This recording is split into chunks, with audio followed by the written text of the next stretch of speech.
I've been slowly getting back to reading since the year 2022, but I feel like last year in 2024 is when my reading finally actually picked up. Hello everyone, welcome back to my channel, or welcome if you are new.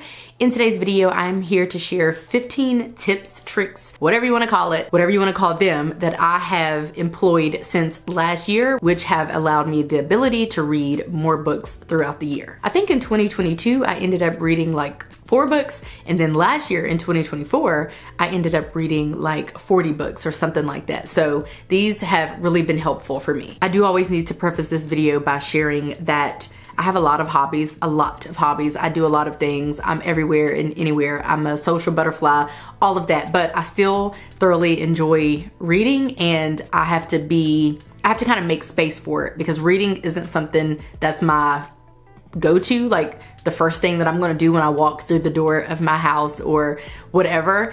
And I'm just not like that deep into reading, I guess, but so I do have to be cognizant about it and really just do some things that really make for reading to be easier. Number one is audiobooks. I discovered audiobooks in 2024 and they have been life-changing. Since then, I have listened to or read probably like 50 audiobooks. I'm not lying whatsoever, but I cannot share that I'm reading audiobooks without sharing a second tip, which is that I have replaced listening to music, which if you know me, you know that that's something interesting, but I have replaced listening to music with listening to audiobooks. So instead of listening to music in my car, during commutes, in the shower, quite literally anywhere, I will opt for listening to an audiobook. Listening to music for me was a no-brainer because, again, I listen to music in the car, while walking and exercising, and pretty much around the clock. I mean, truly, I haven't replaced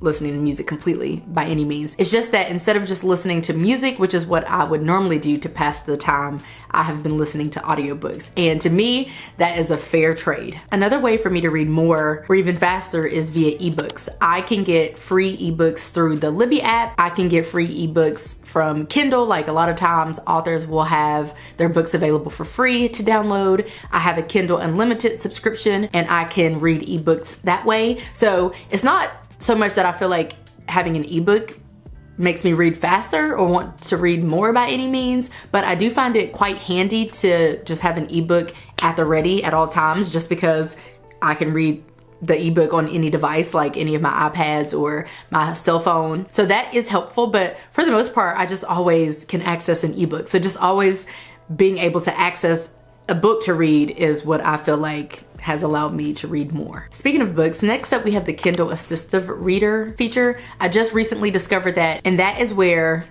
I haven't quite figured it out all the way, but I use it. I'm assuming, like from my research that I've done and trying to set it up, it is S-I-R-I. I'm spelling it out so your devices don't go off, and neither do mine.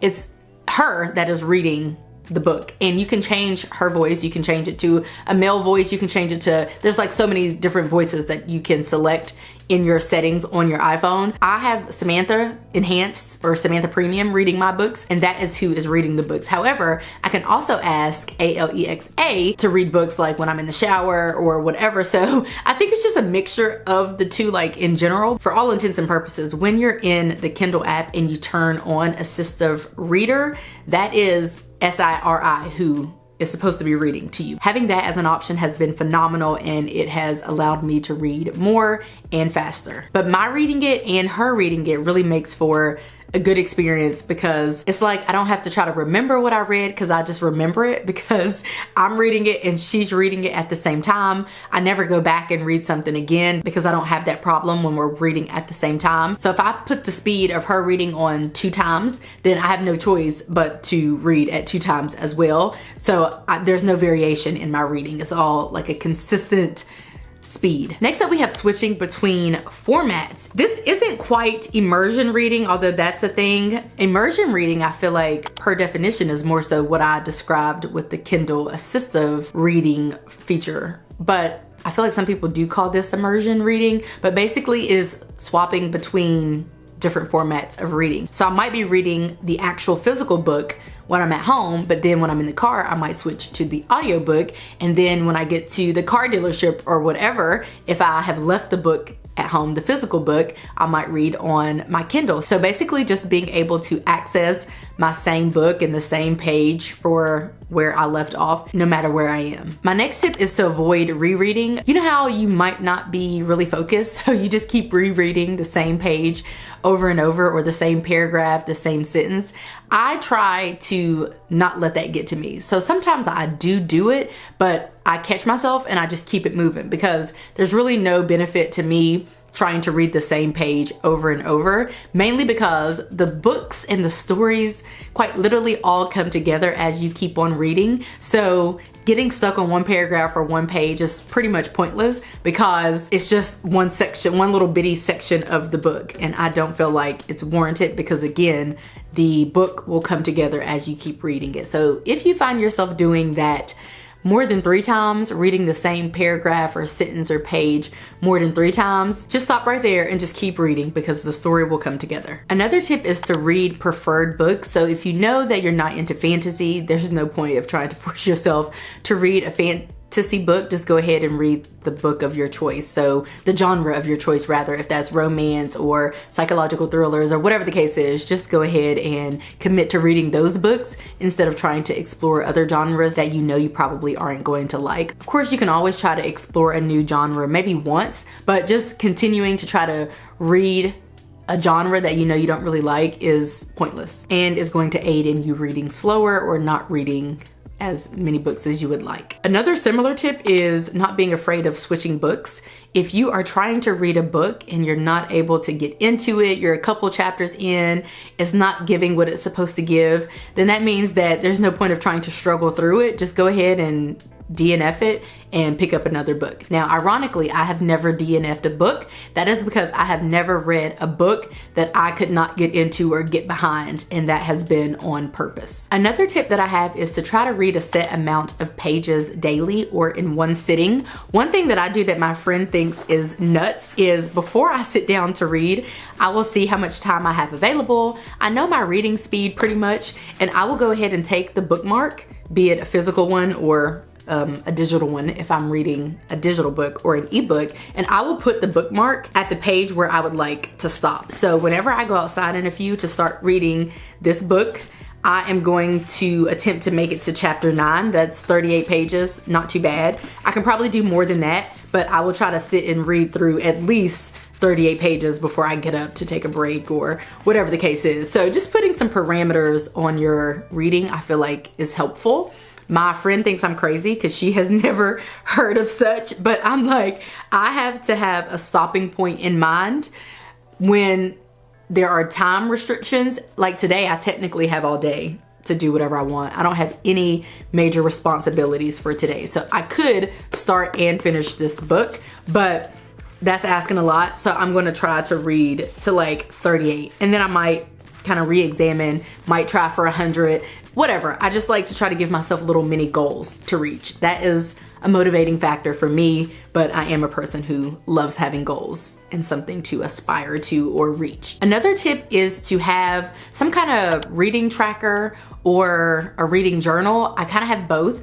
I have a physical reading journal that I don't do a good job keeping up with. And then I also have a reading tracker or a reading journal on my Notion, and I keep up with that phenomenally. Like, I am loyal to that. I keep up with it. I have all of the books that I've read since 2022, or since I started getting back into reading. So I know how many pages I've read. I know when I started the book, when I finished the book, the genre, the authors. I put the cover photos in my tracker. And so it's just like a fun way to kind of keep up with my reading and my progress. Again, I'm a type A person, so I love tracking and goal setting and all of that. So it does tickle my fancy, but it does keep me motivated. I also have my TBR as part of that list. So I have all of the books that I've read, and then I have all of the books that I would like to read. I don't have any details about them, just the titles of them. And as I read them, I can go through and add all of the pertinent information. But for the most part, my TBR list lives there. All of the physical books that I have are in my Notion tracker on my TBR list. All of the ebooks that I want to read or that I own. Basically every book that I don't own and would like to read, or that I do own and would like to read, is listed on my Notion tracker. My next tip, which I kind of mentioned it already, which is to replace reading with something else or vice versa. So maybe you watch TV a lot, maybe you watch movies a lot, maybe you listen to music a lot like me, maybe you scroll your phone a lot, maybe you're doing something that is not as productive as you would like, but you're trying to get back into reading. So pick one of those things and replace the time spent on whatever it is with reading. So if you watch an hour of TV every day, replace that with an hour of reading. You're gonna get so far if you read an hour per day. Replace listening to music with reading. Replace something else in your life with reading. So right now, think of something that you're doing that you could probably not be doing and start reading instead. Another thing that I do is I carry a book with me everywhere. There is always a book at the ready, and that is something that I recommend that you do as well. So I'm going to show you the current books that I have queued up, and I actually have 4 books queued up. It sounds kind of unhinged, but it's really not. So for my physical book, I have Grown as a book that's queued up. I mentioned I started reading this earlier, just like the beginning pages. I haven't dove into it. I haven't even started the first chapter yet. So this is the book that I might start today.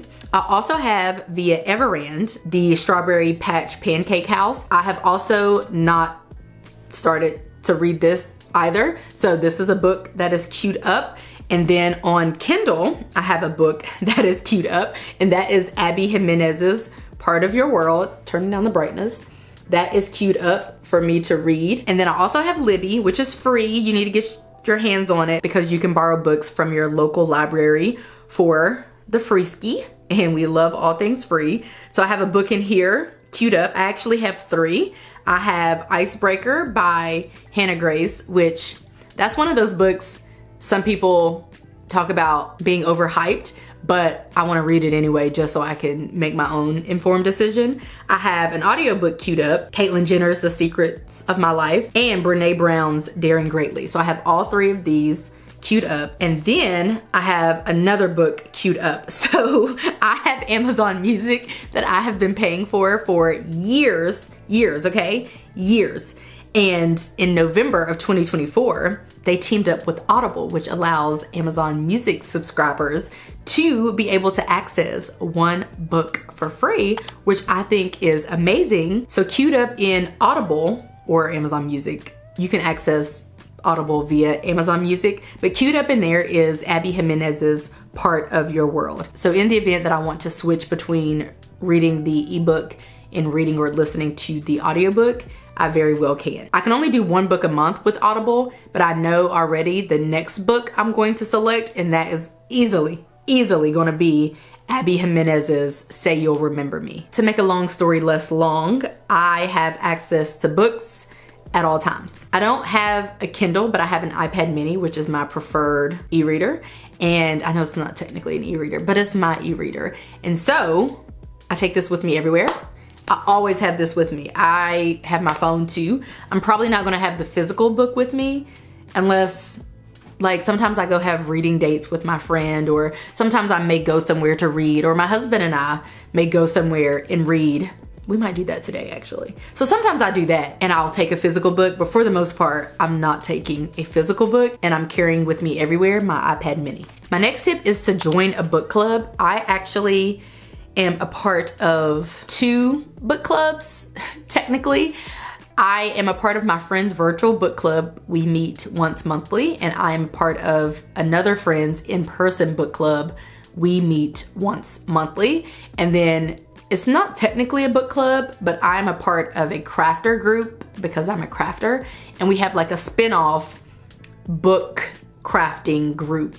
And we normally meet like once, maybe like once every couple months or so. So between the 3 of those groups or clubs, I'm always getting book recommendations or new books, because we might do a book swap, or you know, we might just destash our books, trade out our books or whatever. And of course, I am getting motivation to continue to read. So that would be one of the best perks of joining a book club, is that you'll be surrounded by like-minded individuals. And personally, that actually encourages me to want to read. Another tip that I have is reading faster, trying to read faster. So I listen to my audiobooks at 2 times speed or faster, and that's because I read at about that speed. I actually read quite fast. I just don't read a lot in one sitting or for a long period of time, if that makes any sense. I'm not a slow reader. I'm not a super fast reader by any means. I'm a decent reader. I read at a decent speed, but I might only read 50 pages a day, whereas another person who reads as fast as me may read for a longer period of time and therefore read a longer amount. The maximum amount of time that I'm probably gonna spend reading each day is about 2 hours. If it's not an audiobook and it's an ebook or a physical book, I'm probably only gonna read somewhere between the hours of 8 p.m. and 10 p.m. That is because I work a 9 to 5. I then have to come home, cook, clean, take care of my responsibilities, exercise, all the things, shower, get ready for the next work day or tomorrow's work day. So I try to read basically as much as I can between like 8 and 10 because sis goes to bed early. Another tip is to set the vibes before reading. If you do not have a designated reading space, like a reading nook or corner or room, that is perfectly fine. You can still set the vibes. I do have a reading space. You're in it now, but I thoroughly enjoy listening to jazz for reading. So I will tell Alexa to turn on jazz for reading. I then will pull up like a wallpaper on YouTube that matches the vibes. So if I'm reading a book that maybe takes place at the beach, then I'll pull up like a beachy vibe. On my computer, which is basically the size of a small TV, I have an iMac, or on my TV screen. Depends on what room I'm in. I also like to light a candle. I like to turn the lights down low, make it all nice and cozy, grab a blanket, grab a little snack, something to drink, and I just set the vibe so that it is an experience. And that makes me want to do it rather than shying away from it. And then my last tip is probably the only one that's a no-brainer, which is to start small. I started with going from reading 0 books per year to 4 books per year. 4 books was the goal, okay? That was it, that was all. I had no kind of ambition to try to read more than 4 or anything like that. 1 per quarter was what I could commit to at the time. Then 4 turned into like 12, and then 12 turned into like 24 or something, and then 24 turned into whatever it turned, however many books I read last year. I feel like I read like 48 or something. I could be making up that number, but I did a video about it. But it was a good amount. I think it was 40 something, almost 50, if I'm not mistaken. Again, you're not in competition with anyone. There is no reward for reading fast or reading a bunch of books. I'm sure, well, I guess if you're a content creator, you might benefit from reading books. You might get some arcs, or you might get books sent to you or be invited to do something special maybe, but like all in all, nobody really cares in the grand scheme of things. I mean, think of someone who who reads a lot. You probably think it's cool at best. So like at best, you're giving them some brownie points or some kudos at best. There's normally nothing extravagant that takes place when you're reading quickly or because you're an avid reader. Okay, so I'm going to wrap the video up here because my neighbors are getting their grass cut, as they should, because they're able to do that, but the truck is loud and it's annoying. So we're gonna wrap up this video. I hope that you guys enjoyed it. Share with me any of your tips for reading more or faster. When you're reading more, you're reading faster by default, but really, like I said, I read at a decent speed, but my aim is to read more, not more quickly. So share any tips that you have regarding reading more or reading faster. And I hope that you guys enjoyed this video. If you did, give it a like, subscribe if you're new, and if you're liking what you're seeing. And I will catch you guys right back here in a few days in a brand new video. Bye guys.